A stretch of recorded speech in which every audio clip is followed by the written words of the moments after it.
When Medicare was expanded to include the prescription drug benefit, Medicare Part D, that was a good thing. It was a good thing to expand it because so much of medical care these days is innovative use of pharmaceuticals rather than surgeries or other kind of medical treatment, so that's good.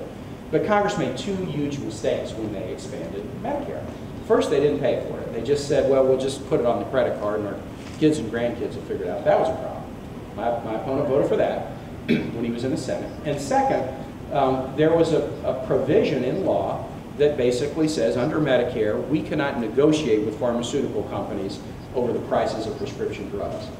We've probably all heard that enough now that we're sort of used to that notion, but I mean, just step back for a minute and just think how ridiculous that is.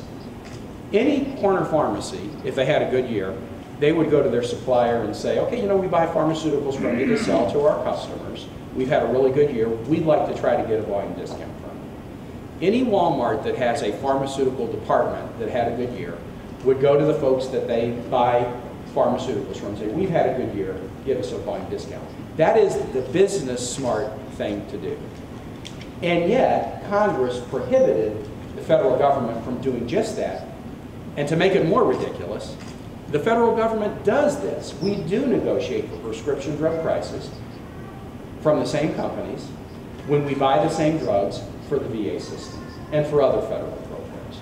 So we get a discount when we're negotiating to buy these same drugs from the same companies for the VA, and that tells us the size of the savings we would likely get if we did the same thing in Medicare. The CBO says we could save up to $24 billion every year if we just changed that one little piece of Medicare and enabled our Medicare CMS, the agency that runs Medicare, to negotiate for pricing just like the corner pharmacy or just like a pharmacy benefits management company or just like a Walmart would do.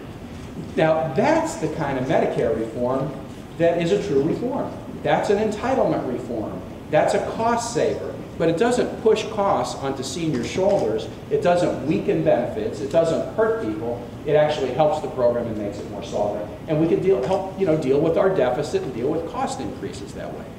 My strategy, if I have the fortune to be elected to the U.S. Senate when it comes to Medicare, is let's look for things like that that save costs.